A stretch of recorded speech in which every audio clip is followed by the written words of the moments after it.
I don't want to have to bleep something out, but it was a pretty crappy day, I'll say that. And it's nice to have a crappy day and still make the Olympic team and go pretty darn far. But I think it's one of those things I feel good, and you wait all season to feel good, and all of a sudden you have a fresh body that you got to get used to. So all season you drive the Mack truck, and then you get the Ferrari, and you got to find a way to keep it on the road. And I'm in really good shape to throw far today. I just didn't do it, and I think I made some mistakes, and it's not my wife's fault, it's not my fault, it's just the way that we got to just prepare to go to Paris. When you get this fresh body, if you want to throw a meter farther, you're capable of it, but you got to be ready to have all these extra whips and loosey-goosey feelings that you didn't have all season. What'd you say? What particular I'll tell you the weirdest thing, and I'm sure sprinters and stuff, the same thing. Like, you know, our sport is kind of linear periodization, so you do kind of you peak up to this moment. And not to say I'm super peaked, I'm still in the weight room a little bit, but I feel really good today. And it's always annoying to not have a good day when you feel so good. So, but I think there's obviously more in the tank, and I've seen some far practices. I think I just got to get back in a groove I had, and I think there's some far things to come. How do you prepare for a competition like this, knowing you've thrown extremely far, and maybe like do you prepare for like with a big peak for trials, or is? Yeah, I respect this meet more than any meet, and this is the hardest meet of the year. You know, like it's obviously you don't want to downgrade the Olympics or the World Championships, but to make this team, the level that's going to take to make this team, especially the stress of the day, knowing you could be the world's #1 on a Monday and you come here and the trials are on Tuesday, that's all that matters. It just comes with a different aura about it, and make sure that you can't come in here, having an off day. Peyton got on the team, he did, but there's some other guys behind him who could have taken his place or my place, and you just always got to be ready. So this day is, you have it circled in the calendar all year, and it kind of feels like a hurry up and wait thing at the last minute because you're just waiting and you're excited to get it over with because, I just told another interview, like, it's a really special moment to make the Olympic team, but when you're in the moment, it's just, you check the box because it's just part of the plan. So it's one of those things that, at the end of the season, or definitely a career, you look back and you're super proud to be a part of. But right now, all eyes on Paris. This was just part of the plan, and we got to keep it going. Tokyo was such a weird, different kind of Olympics. Yeah. What are you looking forward to now? I think Paris is going to do it right. I feel special going back to the Paris Stadium. That was my first professional meet after the 2012 Olympic trials, so I was in that stadium. So it's kind of cool for me to go back there, and I'm excited to put on a good show. I think it's going to be, obviously there's no fans in Tokyo. It's not what you think of the Olympic experience, and I think going to Paris, I know my family's got tickets already. My wife's the Olympic team coach for the women, so she's already had her ticket for Paris booked for a long time now. So now our family's even more excited to kind of take that breath that we both got our tickets punched. We're going to be there. Obviously, she has her job to do, but she's got to make sure that I'm ready too. So we're excited to do it as a family affair. When you've been in the 23s, your chief competition has been beat up a little bit this spring. Did it give you the sense that this is the big opportunity? This is the biggest opportunity to win the Olympics, and then he shows up and he's pretty dang good again. Like, how did you take all that in? Well, I don't think that was a great meet for Ryan either. Yeah. And, I don't think it was a great meet for me. And I think today's a qualifier. It ultimately is. There's no different than yesterday was a qualifier to get to today, and today's a qualifier to get to the next one. And I think I never will talk about my injuries, and that's just how I've been my whole career, so I'll keep them to myself. But everybody, I'm never going to give myself an excuse of where I'm at, and I think where I'm at today should have been better, and I think it will be better in Paris.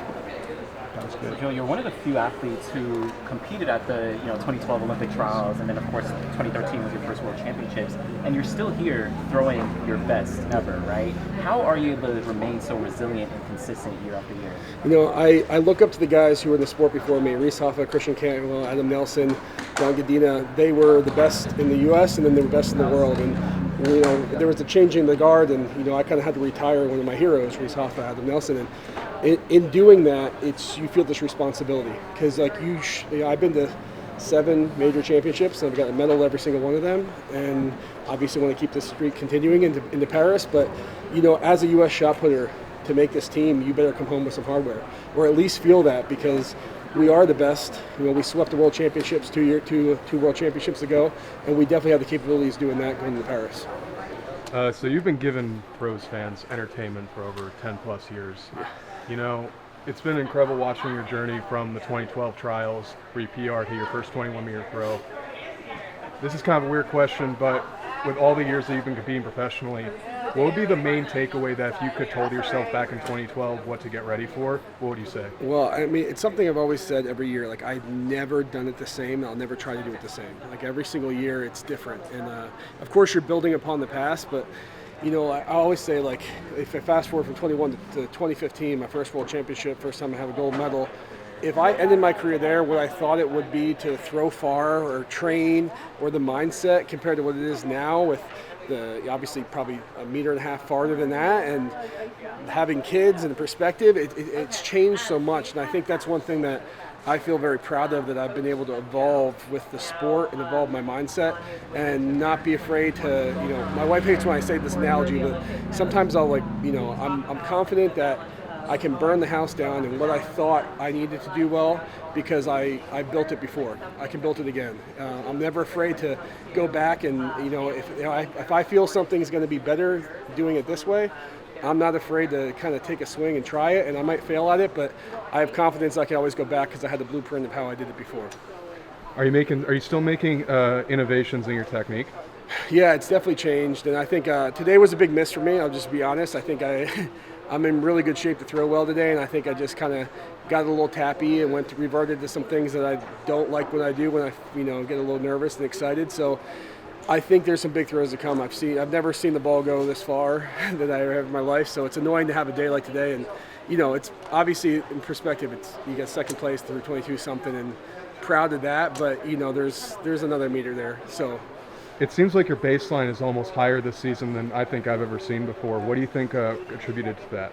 Yeah, I think my level's getting higher. All my ball sets are getting higher. My strength is higher.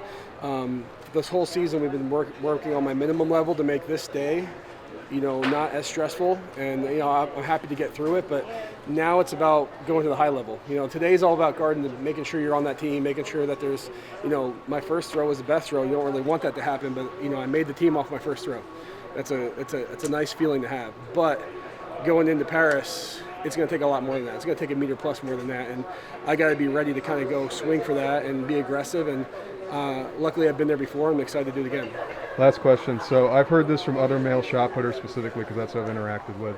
Is once you have kids, you get this real sense of dad strength. Sure. Yeah. Where you get stronger, but not only that, it just seems like every training session just matters more. How do you think that has evolved not only mentally but physically since you've had your twins? Yeah, dad strength is real. I mean, I think it's a culmination of a lot of things. I think it's perspective. It's like, there's been a few times over the years I wanted to be done, and my perspective changes. Is why am I still throwing? And I get to spend every single day with my kids and my wife.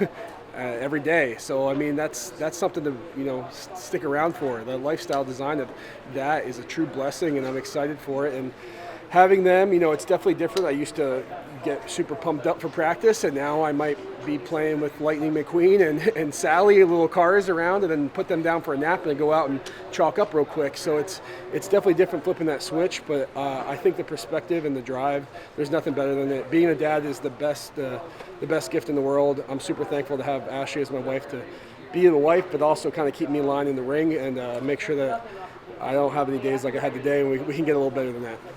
Thanks, Joe. Appreciate it. I just wanted to ask you one other question. Michael Johnson had unveiled his Grand Slam league, and of course, shot put, all field events are missing. Just curious about your thoughts and kind of like the place of field events in track and field as a whole. Well, I hate how people maybe said some stuff about that. I think it's absolutely amazing what he's trying to do. Like our sport, anybody who wants to put that down, I just don't agree with it. Because, I mean, somebody who's trying to make our sport better, whether it's just the track events for now or may always be there, I'm a huge fan of that. Because, I mean, anything that pushes us forward is a help. I think for myself, I got to focus on the Olympics now, but I've said this for years, I think it's my turn to kind of foster that for field events, the throws.